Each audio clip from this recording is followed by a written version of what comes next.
Alright, so yesterday I was pretty annoyed at the bad calls by the refs, but I even said that it wasn't a reason that the Chiefs won the game, because the huge, ridiculously large contributor was just the pure special teams play. I mean, the game literally opens with a 65-yard kickoff return that had an extra 13 yards tacked on thanks to penalties, meaning that when the Texans defense held the Chiefs to -1 yards on offense on the first drive, they were still in chip shot field goal range, which is debilitating. Then, you turn around in the second quarter and you're lining up for a 55-yard field goal in 8-degree weather with 17-mile-an-hour winds, and I want you to go ask your local kicker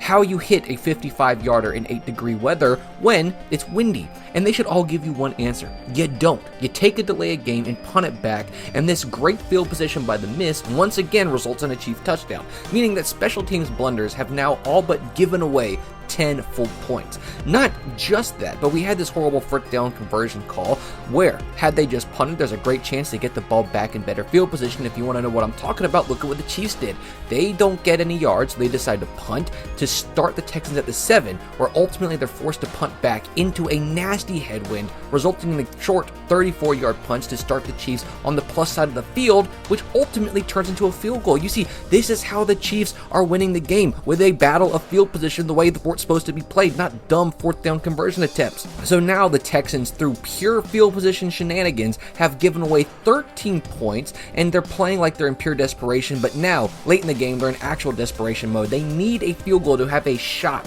but Chanel parts the Texans sea to get a hand up and block it. And now, to make matters worse, up 11 points, the Chiefs have to run a fourth down play because the game's not technically over, and to avoid a punt block or a punt return touchdown, they go with the genius intentional safety play. Some people talking about stuff with scoring and betting. I don't know anything about that, but I do know this is the best circumstance because the kickoff doesn't even get returned to the 21, and there's no way that you're going to hit a punt here that doesn't start at least in better field position than this. So I 100% agree with this, but I mean, we're talking about a huge return, a missed field goal, a short punt, a blocked kick, not getting anything off the safety return, and that is why the hidden yards were 150 yards in the Chiefs' favor, which is how the Chiefs' total yards were 212 compared to the Texans' 336, and they still won by 9 points. And that's why nobody can really blame the refs, as annoying as those calls were, because this is a horrible way to lose a game, especially coming off such a dominating special teams performance last week.